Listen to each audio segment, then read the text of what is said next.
Hey guys, Crystal Thompson here for Unity. Today we are doing the color combos with Crystal and we are doing autumn leaves. I hope you enjoyed this simple one layer tutorial.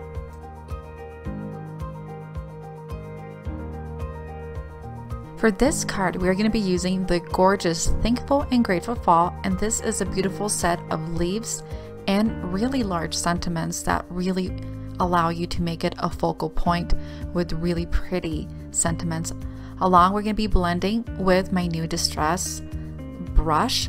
We're going to be brushing along Wild Honey and Spice Marmalade for the focal points, and then for the leaves we're going to be using Cajun Craze and Pumpkin Spice, and for the sentiment, Midnight Ink. So let's get started.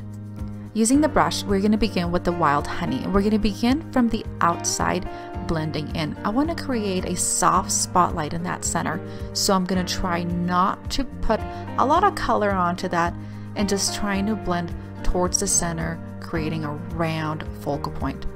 Once we've added a couple layers of that, we're going to move on to the Spice Marmalade, which is a little darker orange, and really trying to stay just on the outer layers, blending the Spice Marmalade into that Wild Honey.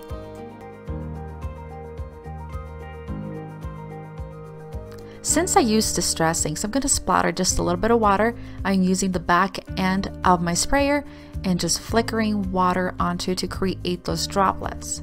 We're going to allow some time to dry, and then we are going to stamp the two larger leaves. We're going to alternate in colors between the Cajun Craze and the Pumpkin Spice, and be careful not to rock these too far forward or you will get those little half moon shapes.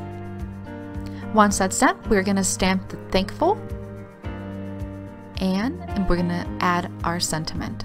This was so easy to make that while I waited for my droplets to dry off, I created a second card. So I hope you enjoyed. Hey guys, Crystal Thompson here for Unity. Today we are doing the color combos with Crystal and we are doing autumn leaves. I hope you enjoyed this simple one layer tutorial.